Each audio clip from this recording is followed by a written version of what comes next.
Tu as déjà eu cette sensation, cette boule dans le ventre, quand tu sais que tu dois dire quelque chose d'important, mais que tu as peur de la réaction de l'autre. Tu tournes les mots dans ta tête, tu les reformules, tu les passes au filtre de la peur. Et souvent, tu finis par ne rien dire. Ou pire, tu dis les choses d'une façon qui blesse, qui crée une dispute que tu voulais justement éviter. C'est le paradoxe des relations. Plus tu veux préserver l'harmonie, plus tu risques de la briser en te taisant ou en mal disant. Aujourd'hui, on va décortiquer le mécanisme qui transforme tes paroles en blessures et surtout, on va te donner la clé pour dire ce que tu penses sans faire de dégâts. Tu vas découvrir pourquoi tes phrases bien intentionnées se transforment souvent en reproches. Tu vas comprendre le piège du jugement et comment le désamorcer en 2 secondes. Et tu vas apprendre 3 techniques concrètes, issues de la communication non violente de Marshall Rosenberg, pour exprimer tes besoins sans attaquer. À la fin de cette vidéo, tu auras une boîte à outils pour transformer tes conversations les plus délicates en moments de connexion. Ce n'est pas de la magie, c'est de la psychologie appliquée. Le faux paradigme, c'est l'idée que pour être honnête, tu dois forcément passer par la critique. On nous a appris que dire ce qu'on pense, c'est dire « tu fais ça, c'est mal ». Que la franchise, c'est balancer la vérité sans filtre. Résultat, soit tu te tais et tu accumules de la frustration, soit tu craques et tu balances tout d'un coup et l'autre se sent attaqué. Tu te reconnais ? Pourtant, il existe une 3e voie, exprimer ce que tu ressens sans accuser. Et c'est là que la CNV entre en jeu. Le cœur du problème, c'est que ton cerveau est programmé pour juger rapidement. Quand ton partenaire laisse traîner ses chaussettes, tu ne vois pas une paire de chaussettes. Tu vois un manque de respect, un signe qu'il ou elle ne fait pas d'effort. Mais ce jugement n'est pas un fait, c'est une interprétation. Et c'est cette interprétation qui blesse. La clé est de distinguer l'observation du jugement. L'observation, c'est « les chaussettes sont sur le sol ». Le jugement, c'est « tu es un bordélique ». La CNV te donne un cadre pour communiquer à partir de l'observation et de ton ressenti, pas de l'accusation. Prenons un cas concret. Rencontre Marie, 34 ans, responsable RH à Nantes. Elle est en couple avec Julien, 37 ans, graphiste freelance. Ils s'aiment, mais un sujet les fait régulièrement déraper, les sorties entre amis. Marie a besoin de prévoir son week-end. Julien préfère l'improvisation. Quand Julien annonce le samedi matin qu'il a prévu une soirée chez des amis, Marie se sent mise de côté. Elle a l'impression que son planning n'a pas d'importance. Et elle explose. « Tu ne penses jamais à moi. Tu fais toujours ce que tu veux. » Résultat, Julien se défend, dit qu'elle l'étouffe. La dispute dure 2 heures. Mais cette fois, Marie essaie autre chose. Elle prend une inspiration et elle dit « Julien, quand tu m'annonces une sortie le jour même, je me sens surprise et un peu triste parce que j'avais besoin de partager ce week-end avec toi. Est-ce qu'on pourrait, la prochaine fois, décider ensemble des sorties le jeudi soir ?» Observe la différence. Elle n'attaque pas. Elle ne dit pas « tu ne penses jamais à moi ». Elle décrit un fait, l'annonce de dernière minute. Elle exprime son sentiment. Surprise, tristesse. Elle nomme son besoin, partager le week-end. Et elle propose une solution concrète. Décider le jeudi.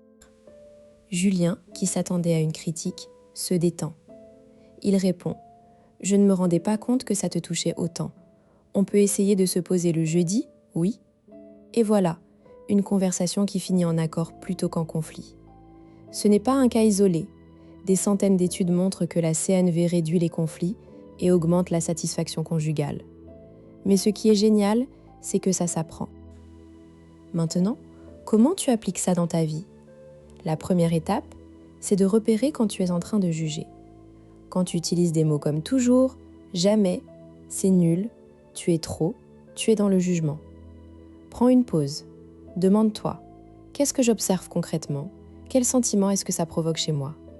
Juste ce changement de focus désamorce une partie de l'émotion. Mais rassure-toi, on va voir 3 techniques pour y arriver concrètement. Pourquoi c'est important ? Parce que la qualité de tes relations dépend de ta capacité à communiquer tes besoins sans menacer l'estime de l'autre. Quand tu attaques, l'autre se met en mode défense. Son cerveau libère du cortisol, le stress monte et il n'entend plus rien. En revanche, quand tu exprimes ton besoin sans accuser, l'autre se sent en sécurité. Il peut t'écouter, coopérer. C'est la différence entre une conversation qui dégénère et une conversation qui rapproche. Voyons maintenant 3 techniques concrètes. La première, le sandwich CNV. Avant de faire une demande difficile, tu commences par une observation neutre, tu exprimes ton sentiment et ton besoin, et tu termines par une demande claire et réalisable.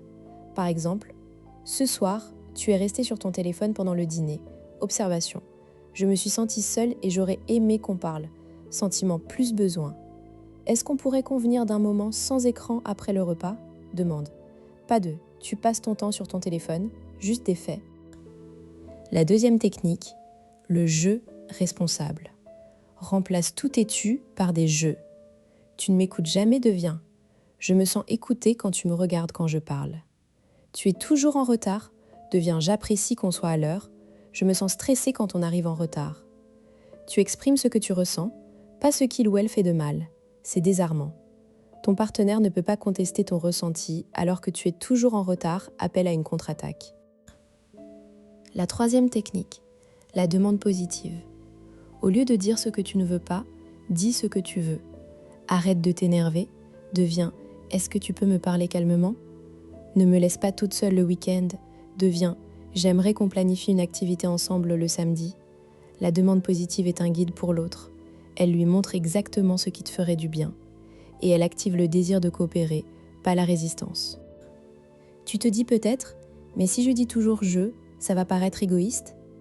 Non, parce que tu exprimes ton ressenti sans nier celui de l'autre. Tu peux même ajouter « je comprends que tu aimes improviser et en même temps, j'ai besoin d'un peu de prévisibilité. On peut trouver un compromis ?» Tu tiens les deux bouts. Autre objection. Et si l'autre reste sur la défensive malgré tout ? Alors tu dis « je vois que ce sujet est difficile pour toi. On peut en reparler plus tard ?» Parfois, l'autre a besoin d'un temps pour digérer. Ce n'est pas un échec, c'est une pause stratégique. Pour finir, souviens-toi de Marie et Julien. Leur conflit est devenu une occasion de mieux se comprendre. C'est ça, le pouvoir de la communication non violente. Tu n'es pas obligé de choisir entre dire ce que tu penses et préserver la relation. Tu peux faire les deux. Alors, la prochaine fois que la boule dans le ventre arrive, prends une respiration et essaie le jeu responsable. Si cette vidéo t'a aidé, like et abonne-toi et dis-moi en commentaire, quelle technique tu vas essayer ce soir ?